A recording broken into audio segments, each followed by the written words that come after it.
Сәлем достар, тағы да сіздермен бірге Индира. Депрессиядан шығудың екінші жолы. Мен өзім депрессияда болғаныма 5 жылдан артық уақыт кетті. Бұл енді созылмалы, мен өзімді депрессиядамын деп есептеген жоқпын да. Бір кездері миымда хаос бола бастады, реніш пайда бола бастады, әркімге ренжу, көңіліңе жақпау, кеудемде қос бірдеңе болып тұрған сияқты болды да. Өйткені маған бірдеңе жетіспеді, мен өзім де білмедім жетіспейтінше. Бұндай сезімді сол сезімге түспеген адам түсінбейді. Сен оған айтып жатады, ой, сен құтырған қатынсың, саған не жетіспейді, не ішемін демейсің, не жеймін демейсің, ішкенің алдында, ішпегенің артында деп солай манипуляция жасайды, бір сөзбен айтқан кезде. Бұндай сезімге, бұндай күйге түсіп көрмеген адам айтпайды сіздерге, оны түсіндіре алмайсыздар оған. Сондықтан олармен ешқандай я сенікі дұрыс дей салу керек. Бұл басқа вариант жоқ. Енді қараңыздар, 5 минутта 5 кеңес деген мен Айдарды өзіме жасап алдым. Бір шетінен қоғамға пайдалы болу үшін, және мен сияқты адамдар болса, сондай ситуациядан шығу үшін. Менің алдыңғы видеомды қарап, каналыма подписаться етсеңіздер болады. Бірінші мен кеше айтқаннан кейін тағы да айтып жатырмын. Бірінші, бұл ештеңе жасаған келмесе жасама. Бұл өте күлкілі болуы мүмкін, бірақ нәрсемен келісу керек. Давай, Индира, бүгін сен жатасың, кино көр, не істегің келеді, мороженое жейсің ба, семечке шағасың ба, жатып алып таңертең кішкене түк те істемейсің ба, өзің біл, бір күн солай жат, 2 күн солай жат, нәпсімен келісесің. Бүгін сен осылай істейсің, бүгін сен мынандай істейсің. Келесі жолы мен былай істеймін деген сияқты. Содан кейін 3-ші күні уже тұра бастайсыз. 3-ші күні жаңағыдай душ қабылдаңыз, бірінші ештеңе жасаған келмесе жасамайсыз. Дұрыс қой, суға түсесіз, крем жағасыз, демаласыз, кино көресіз, от души демаласыз. Уже 3-ші күні тұру керек. Өйткені бұл созыла беретін нәпсі деген ешқашан не істемейді екен ғой, бермейді екен ғой. Сондықтан өзімен келісесің. Екінші, жазудың рөлі өте зор.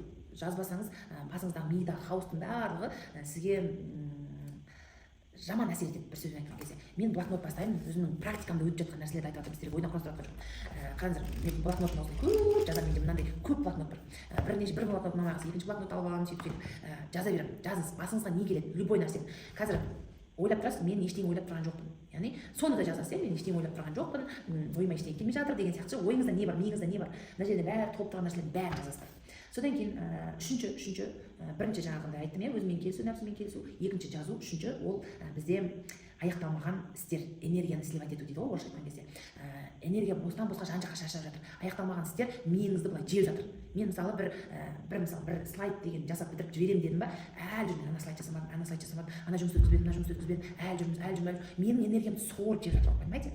Сондықтан сол нәрсені жасау үшін сіз өзіңізге бөліп аласыз. Ол қиын нәрсе болатын болса, мына орыс тілінде айтады ғой, съесть слона по частям деп. Тура сол сияқты бөліп, яғни аз-аздан үздіксіз бүкіл нәрсені аз-аздан жасайсыз. Мысалы, бүгін сіз 2 бет слайд жасадым, ертең 2 бет слайд жасаймын, 3 бет жасаймын деп, солай жасасаңыз ғана іске асады. Бір отырғаннан бәрін жасап тастаймын деген ол өте ауыр, және білмеймін, маған қиын, сіздерге қалай екен, солай бөліп жасайсыз, яғни энергияңызды сливать еткен нәрселер. Мысалы, біреуге жаңағы видео жасап беремін дедіңіз, соны бәрін бет тізіп бәрін жазып шығамын. Мен біреуге не обещать еттім, соны бәрін орындау керек та. Орындай алмасаңыз, мен саған кезінде обещать етіп едім ғой, мен саған кезінде сөз бергенмін, осылай істеймін деп, бірақ мен оны істей алмайды екенмін, оны орындап істеймін деген сияқты альтернатива ұсынасыз.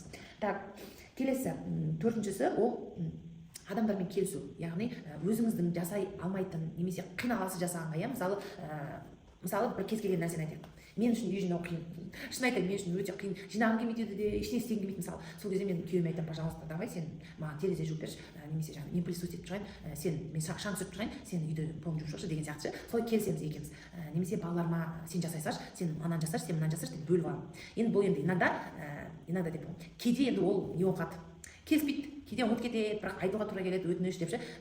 Ол адамның әдетіне айналғанша айта беру керек. Енді ол Мәскеу бірден тұра қалған жоқ, тура сол сияқты да, бұл жерде де көп энергияны талап етеді, бірден айтып қойын сіздерге. Яғни келісу, жасай алмайтын нәрселеріңізді басқаларға делегировать етіп беру, қазіргі сөзбен айтқан кезде бөліп беру.